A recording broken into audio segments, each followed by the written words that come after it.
好，在我们第一部分的讲解里呢，我们讲完了如何创建一个新的数据包，以及它的两个功能，一个是 tick， 还有一个是 load。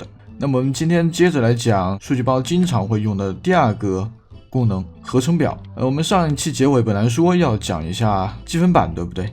但是积分板我后来想了一下，这个稍微复杂一点，我打算把它放到后面来。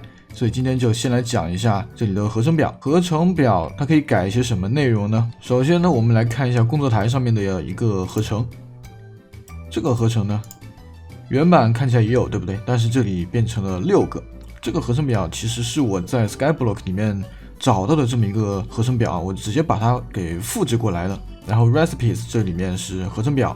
我们今天就来看一下这个 Acacia Stairs 这个金合欢台阶，这个就是从空岛里面数据包里面把它复制过来的。我们打开看一下，这里的合成表的数据包呢，其实不难啊，看起来好像里面代码有这么多，实际上呢，你们只用把你们东西稍微改一下，就可以把它变成自己的数据包。首先第一排啊，这里的 type 表示的种类，它是一个 shaped，也就是它是一个有序合成。如果它是无序合成的话，只用把后面改成 shapeless 就行了。然后呢，这个地方 pattern 就表示它的图案，合成的图案上面6个井号就分别表示6个木板，下面呢有一个井号，也就意思就是这个井号它代表的物品就是 Acacia Planks 金合欢木板。然后最后面呢就是结果了， result 的结果金合欢台阶，然后是6个，看起来就是一目了然。如果你要写你自己的合成表的话，如果这个合成表也是有序合成，那你可以把这个稍微改一下。你需要用到2种材料或者更多种，你可以在里面随便改一个字母，然后这里再加一下，然后这里逗号啊，这个逗号一定要搞清楚，这里逗号是英文逗号，再把它复制一遍写过来，我们稍微对齐一下，然后这个改成1啊，因为你这里多了一个1，你要改个1，然后把这里的物品改成啊你要合成的材料改一下就行了。然后这地方逗号一定要记得去掉啊，逗号哪里加哪里不用加，这里给大家稍微梳理一下啊。逗号一般加在没有反括号的地方，你比如这个地方，这里为什么不加？因为后面它有个反括号，应该大家能够听得很明白。然后这个地方也是的，后面是一个反括号，所以这里不用加逗号。其他地方呢，基本上就要加逗号。就比如这里是个正括号，对吧？这里就要加逗号，这里加逗号，这里加逗号，这里不用加，因为后面是一个反括号啊，就这么简单。这个逗号一定不要搞错了，搞错了的话啊，就白写了，就错的。这个文件啊，游戏它就识别不到。好，我们把这个地方，比如改成项目木板，看是不是这么一回事。好 ，reload 一下，然后再看，我刚刚是不是在这里加的，对吧？它就合成出来了。按照以前的合成，它就没法进行合成。好，我们再来看第2种合成表。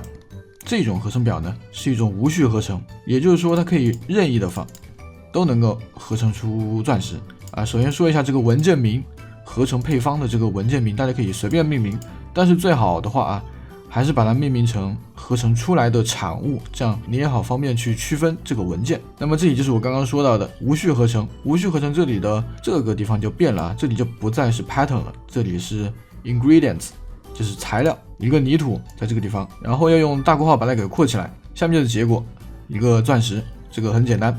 如果你想用2个材料呢，2个材料我们在这里再加啊，加的话还是一样，在后面加逗号，然后把它复制一遍，往后面把它写过来，然后对称一下，这个看着舒服一点。如果你是用那个专门写代码的那个软件的话，就不会说这里要你手动空格，那就很方便。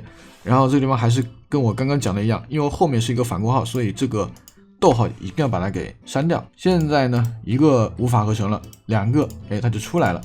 不管你放哪里都可以。如果说你把它改成2种不一样的材料，2种不一样，那我们还是以项目木板吧，因为项目木板这个好打，这个单词好打。有没有 S 啊？我们给它加上一个 S，2个是无法合成了，我们要加一个项目木板啊，无论怎么放它就可以出来，只要有这2个。然后还有第3种合成表，我们这里可以看一下，9个木板可以合成一个原木，当然这里的木板呢，我们可以换任意其他的木板，那需要把这个几种木板全都归类。这里归类怎么做呢？我们先打开合成表啊，这个不是合成表，这个文件，我们可以看到有序合成啊，这里有序无序无所谓，因为它9个格子全都填满了。然后 key 这下面这一行，以前我们这里写的是 item， 对不对？这里呢把它改成了 tag， 标签。那个这个标签就表示这一类物品 planks， 这个 planks 表示那6种木板，因为待会我们可以看啊，就后面我待会给大家看，我把这个6个木板把它给归类了一下，其他的部分呢跟之前的是一样的。其实我们可以打开 wiki 上面，这里可以看到里面有序合成，这里面有哪些东西呢？里面一个可以写 item， 然后第2个可以写 tag 表示物品标签，我们点开这个物品标签就知道 tag 是怎么用的了，还是在我们之前讲的这个 tags 这个文件夹。我们上一次呢是写了这个 functions， 这一次我们需要用到 items， 打开这个标签，里面有个 planks， 这个 planks 就和这里面的这个 planks 是对应的，这个名字要是一样的。好，我们看一下这个 planks 里面写了什么东西啊？这里面写的东西就是这里面2个，一个 replace， 然后第2个是 values。好，我们先来看一下这一段话，这个标签是否该完全覆盖来自优先级比较低的数据包同命名空间下的同名标签。也就是说，如果有其他的数据包它也存在 planks 这一个标签的话，这个 replace 如果你写的是 true， 它就会覆盖掉；如果这里是 false 的话，就相当于进行一个扩充补充，一般把它写成 false 就行了。然后下面的 values， 这个 values 就表示你需要归类的这一些物品。大家可以看到我这个 values 这后面加了6种木板，当然你可以把低于那2种木头也把它加进去，一共8种，我这里就只写了6种。再比如说你用这个原木来合成箱子，原木呢那需要把它打散，然后再合成箱子，这样就比较复杂。当然有的人喜欢这样，自己写个数据包，然后把原木这样围一圈就可以直接做箱子，这样就非常的便捷。这个时候呢，你就可以采用这个 tags， 然后这里的原木呢就可以换其他的原木。好，接下来再来看一下这几个炉子以及切石机还有引火的合成配方我们怎么改。炉子呢，我们可以看一下这里，我们可以烧黑曜石，把黑曜石烧成基岩。这个高炉也是一样的。切石机我目前还没有添加，因为切石机我看了一下这里的 wiki， 它和其他的基本上一样的，差别不大。然后引火我们也可以给它添加配方。